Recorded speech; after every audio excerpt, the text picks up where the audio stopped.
Hi everybody, this is Meredith Lego. Welcome to my channel on Ascension Science and the Expansion of Consciousness. And if you're new to the channel, I tend to bring forward a lot of content that I'm able to channel from interdimensional or extra-dimensional beings. And based upon some comments that I've received or questions that I've received, some of my viewers have asked about basically how to do things like astral project or remote viewing and different things like that. So I thought I'd cover a couple videos on that topic. So today I'm actually going to spend some time defining four different types of phenomena, of which I've experienced them.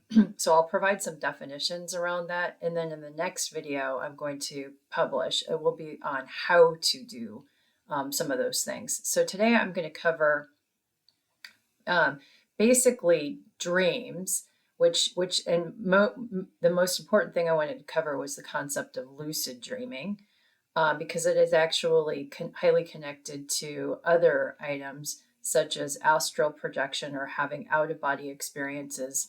Um, I'm also going to cover the astral plane and then finally remote viewing.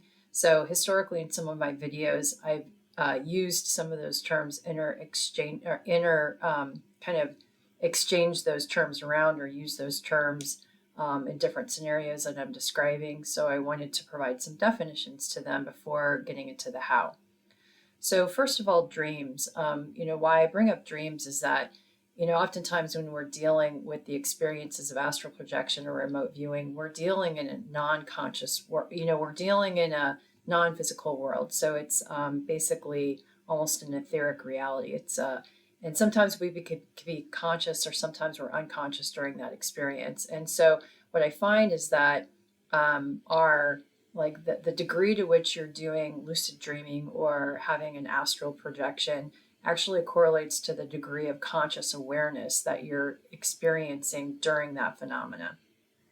So that's why I'm going to start with dreams. So dreams, most people have dreams, and there's a lot of research on dreams. I'm sure a lot of content on the internet, so I'm not going to go into a lot of detail on that. But obviously, we've all experienced that we have some, way to relate to what dreams may be. So basically, from an official definition, I guess you could say it's an experience that occurs during the REM sleep state or rapid eye movement, which is usually about 90 minutes during, typical sleep cycle. And this is in which this is not coming from research materials, but basically, your subconscious is sort of creating experiences obviously without the physical body. So this is happening in sort of another state of consciousness where your physical body is not involved. Often in dreams, our subconscious is sort of playing out events, maybe playing out, events that could have happened in a different way, or you might be playing out fears or dramas or something tied to a positive emotional event that you're excited about. So your subconscious is sort of playing out different realities that might be occurring in your physical world, but might be happening in a different way, let's say in the dream state. So when you become more conscious and you're consciously aware that you're dreaming, that's actually where it becomes lucid. And in some of those situations, you can actually start to control the outcomes in the dream. Like you can decide, instead of just unconsciously doing things, you can decide, I'm going to consciously start to do things in this dream state. So in other words, I'm aware I'm dreaming and I'm going to actually control the conditions of the dream. But obviously, but because the subconscious is disconnected from the mental body at the time that you're dreaming, what's interesting is that you can more readily connect with other aspects of consciousness at all dimensions in that state. And so that's something that I wanted to bring up as well.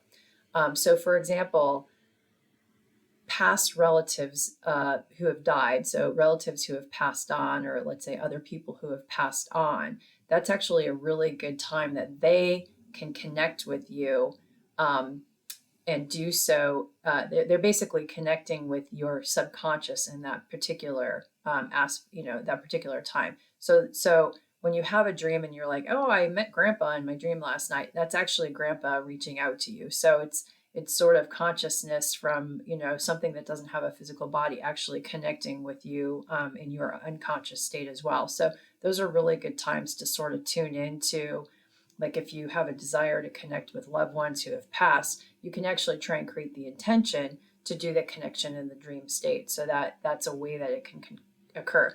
But interestingly enough, humans, everyday humans like you and me, have the ability to connect with each other in the dream state. We would consider it to be a dream state, but you're somewhat connecting in another topic I'm going to talk about, which is called the astral plane, which is tied to the dream state. So in this particular situation, you basically create the intention with another person or maybe a group of people, to say, hey, we're going to connect at this time in the dream state or in the astral, if you will. And you have the ability then to, know if it happened or not, and then wake up, the next day and sort of determine, to what extent did you have shared experiences. And in these cases where I've done it, we've had exact shared experiences. So that's another example where, you actually can do things with other humans in that particular state. And as I mentioned, it's, you're kind of connecting in quote unquote the astral plane. But there was actually a movie that was made to kind of explain that phenomena called Dreamscape. And it stars Dennis Quaid, and I believe it was released in like the 80s or something like that.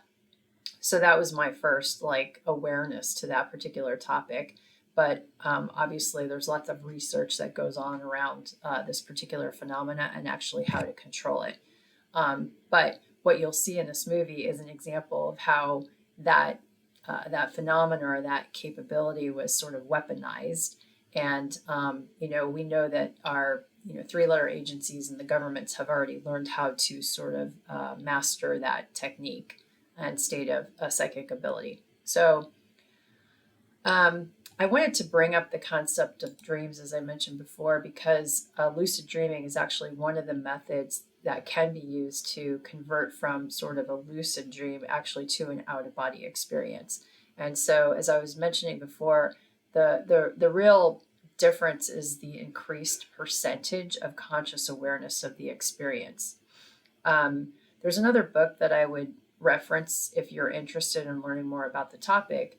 It's actually a book or a trilogy written by Thomas Campbell called My Big Toe, which stands for My Big Theory of Everything. So Thomas was a trained theoretical physicist and an engineer who actually developed some of the scientific equipment used at the Monroe Institute, which is an institute available to the public that actually teaches, different people how to actually do some of these skills or, have some of these experiences.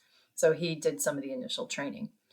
And that institute is located in Virginia, actually. So he actually talks about having those shared experiences just as equally in the book, and they actually use that as a way to validate, from a science. So they were doing studies from a scientific methodology. So they were using those experiences to validate the truth of the experiences as well. No, so the second item that I wanted to cover is out of body or astral projection. So this, from my experience at least, is when your consciousness leaves the body and is fully conscious of the experience. So as I mentioned before, you can be, you can enter this from sort of a lucid state, or you can actually go through trained techniques on how to do it. And in next week's video, I'm gonna talk about those a little bit. Sometimes you can experience a feeling of paralysis in the body when this is happening. And I did have that experience a couple times when this happened to me.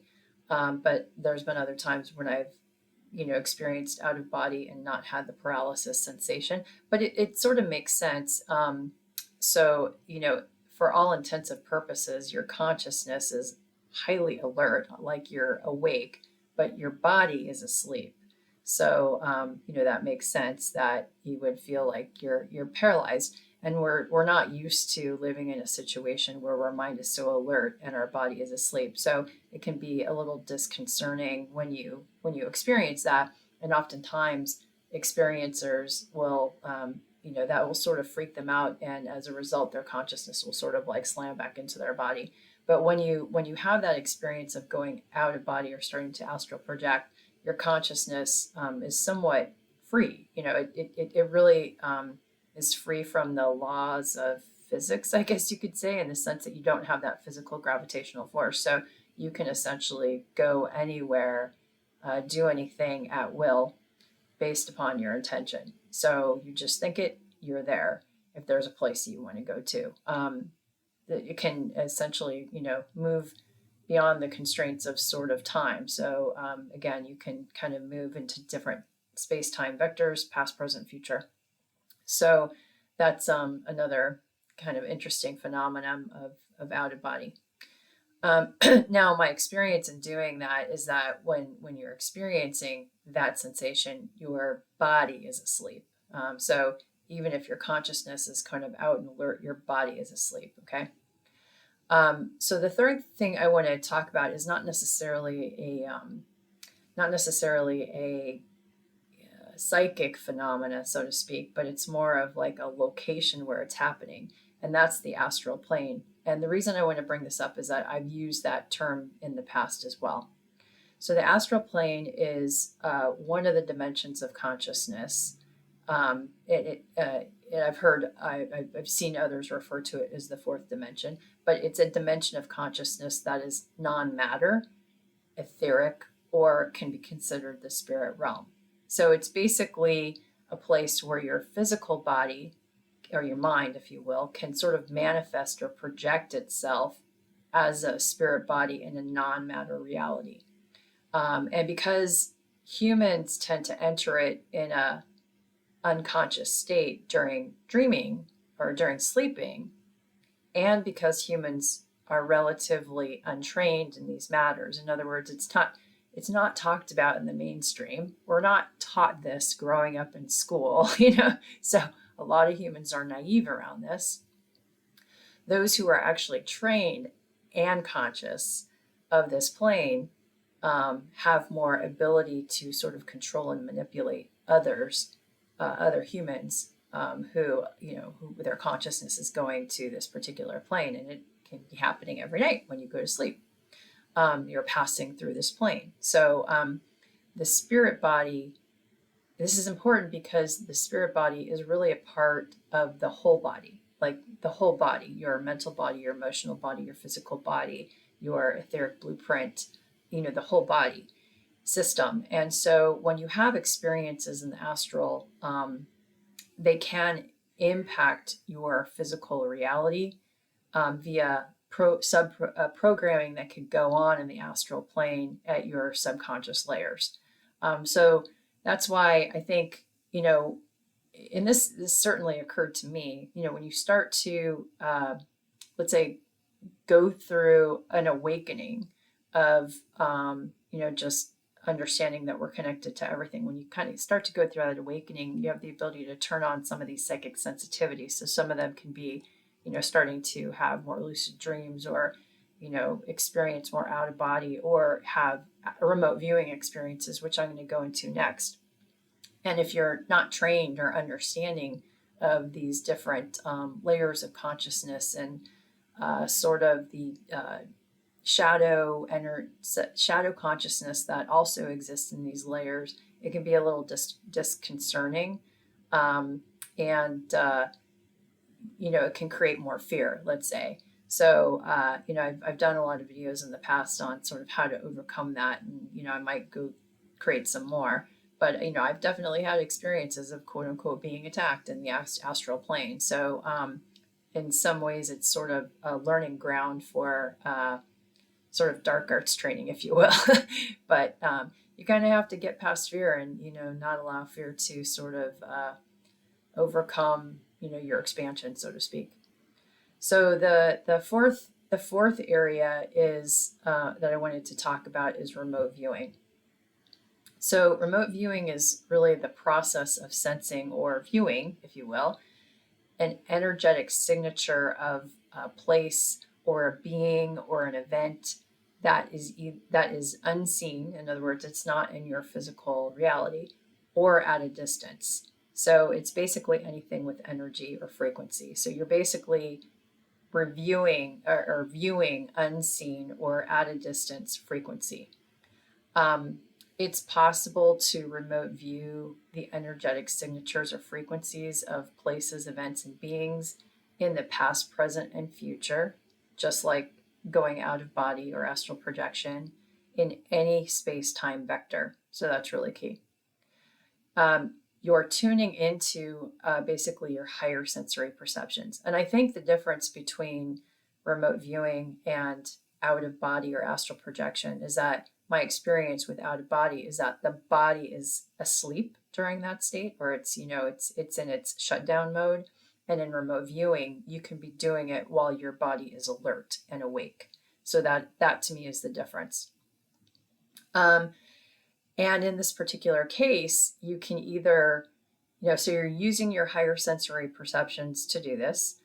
And you can essentially have the intention of knowing what target you want to go remote view, or being given an unknown target. So, in other words, somebody else might tie an event, a person, or a place, basically a frequency that they want you to remote view. They create the intention of it, and let's say, program the intention into like a code of numbers or something like that, a sequence of numbers. So all you get are the numbers, and your job is then to basically remote view it. Another example that's used in training of remote viewing is that somebody else might give you a closed envelope with a picture in it. Let's say a picture of some scenery in a magazine or something like that. They close it up in an envelope so they know what the image is. They've seen it. You get it sealed envelope, and you're essentially remote viewing or sensing into the image, the place that's shown in the particular picture that's in the envelope.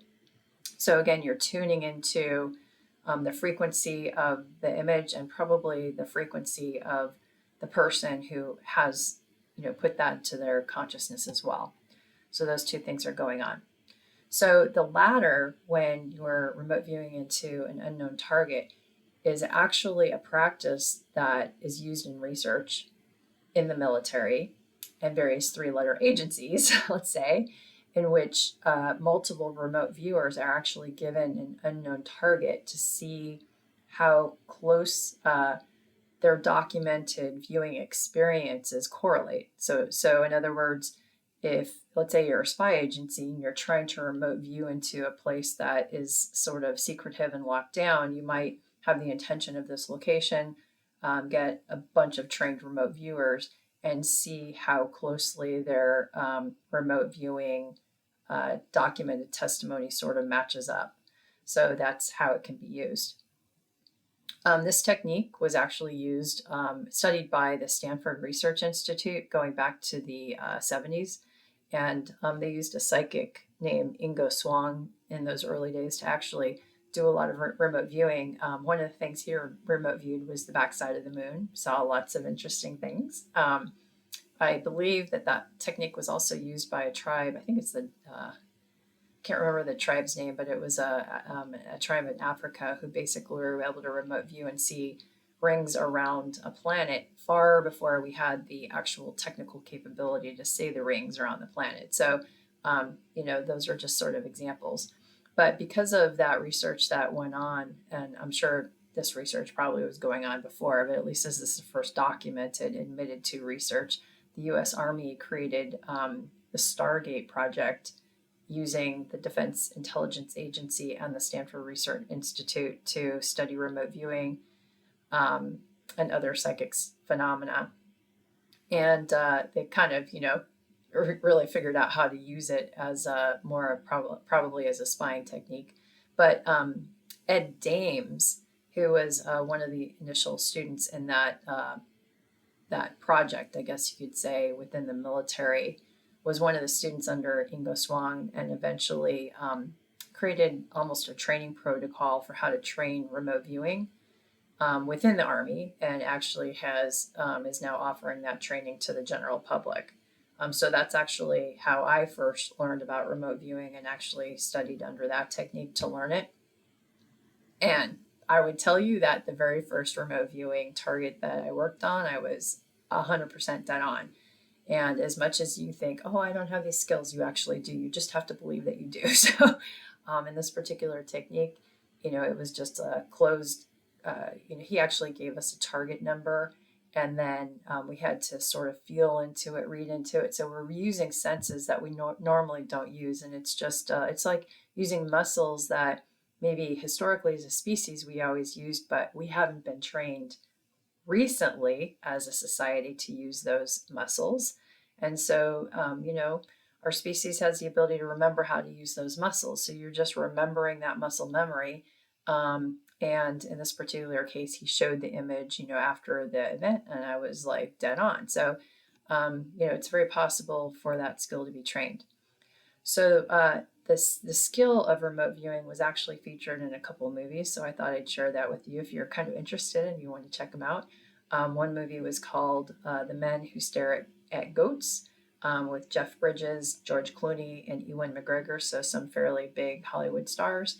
And Suspect Zero is another movie, and the lead in that is Ben Kingsley, so again, another big star. And I think both of them really depicted aspects of that U.S. Army project that went on, really training and studying the capability. And again, this capability is also taught at the Monroe Institute in Virginia as well.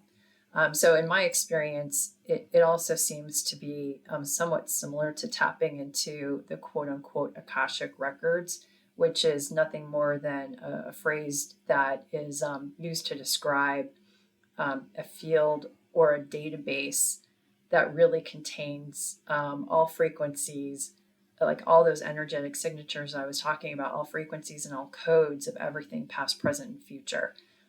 So you can do it awake and alert through remote viewing techniques. So anyway, I wanted to again address a question that one of the viewers had, sort of asking about these things. So I did a little research, but also sharing some of my experiences. And next week we'll be covering a little bit of the how-to, and I'll be sharing the how-to from my own experience.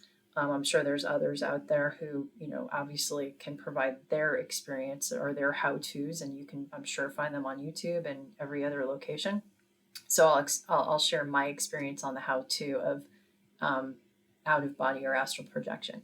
So with that, I hope you have a great day and great weekend wherever you are. And I send you lots of love, and I'll see you in future videos. Thanks. Bye.